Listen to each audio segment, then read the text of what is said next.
बोलिए छठ महारानी की जय, सूरज भगवान की जय। तो आज हम आप लोग को एक छठ महारानी का गीत सुना रहे हैं, तो आप लोग सुनिए भजन। चढ़ते कार्तिक सूरज देव जिया राहे डेराय। चढ़ते कार्तिक सूरज देव जिया राहे डेराय। सासु मोरा धैनी सूरज देवा बांझनी के नाम। गोतनो मोरा धैनी आदित्य देवा बांझनी के नाम। गोतनो मोरा धैनी सूरज देवा बांझनी के नाम।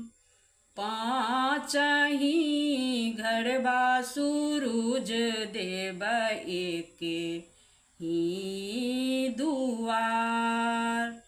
पाँच ही घरबा सूरज देव एक ही दुआर।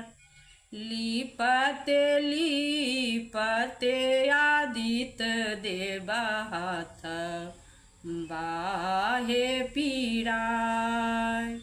आजी लीपते लीपते हे छठी मैया हाथ बाहे पीराय।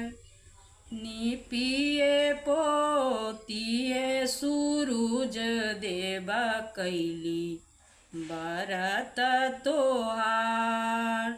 लिपिए पोतिए आदित्य देव कैली बरत तोहार। आजी तबो ने छोड़ैल सूरज देव बांझनी के नाम। आजी तबो ने छोड़ैल आदित्य मल बांझनी के नाम। चढ़ते कार्तिक सूरज देव जिया राहे डेराय।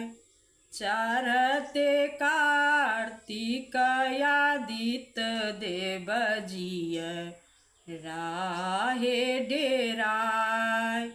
ननदो मोरा धैली है छठी मैया बांझनी के नाम। ननदो मोरा धैली सूरज देवा बांझनी के नाम। कखना बनैबे आदित्य देव पुत्र बती के नाम। कखना बनैबे सूरज देव पुत्र बती के नाम।